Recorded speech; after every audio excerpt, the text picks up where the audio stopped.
Hello à tous, Audrey, bienvenue sur Choc-Mel Pop & Geek. On se retrouve cette semaine pour parler drama et celui-ci, pour une fois, ça sera pas un gros coup de cœur. Je vous explique tout ça dans la vidéo, c'est parti.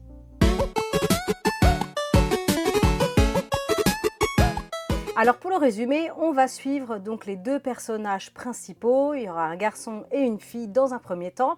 Et ces deux personnages vont être reliés par le même tueur en série qu'on appelle le tueur à code barre.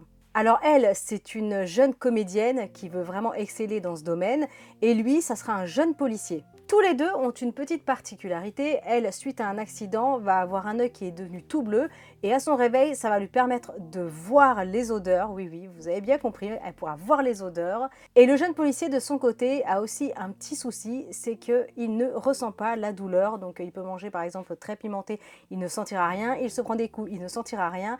Ce qui amène le drama parfois à des situations un petit peu cocasses et assez drôles. Donc voilà, le décor est planté, elle a un don quand même assez particulier et lui a une sorte de petit handicap qui est quand même assez gênant au quotidien. J'ai été très déçue globalement de ce drama, j'ai même failli arrêter en cours. Mais j'ai persévéré pour un personnage, alors le nom je ne m'en souviens pas, mais c'est le chef cuisinier. Alors lui, il perfore l'écran, c'est vraiment pour lui qu'on reste jusqu'au bout. Donc le méchant joue très bien son rôle de méchant, alors ça c'est impeccable.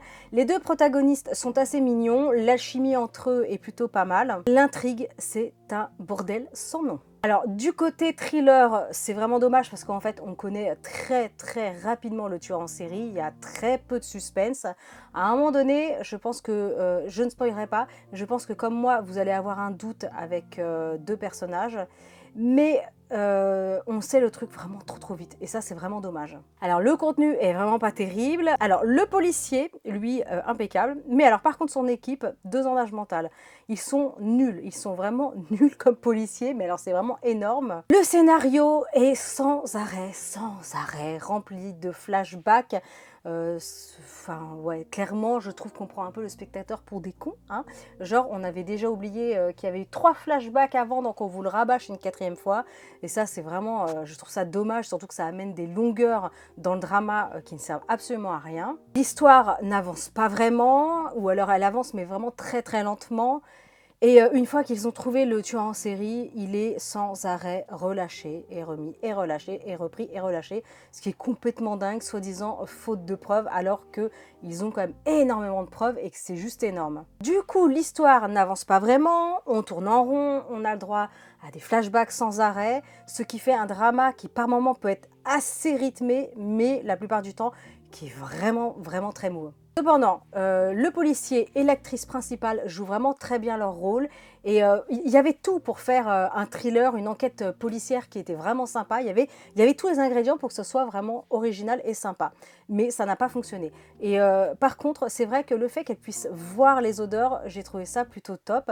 Donc par exemple, quand elle va sentir les odeurs de tabac, il y aura plein de petites cigarettes, des petits dessins qui vont être partout autour d'elle.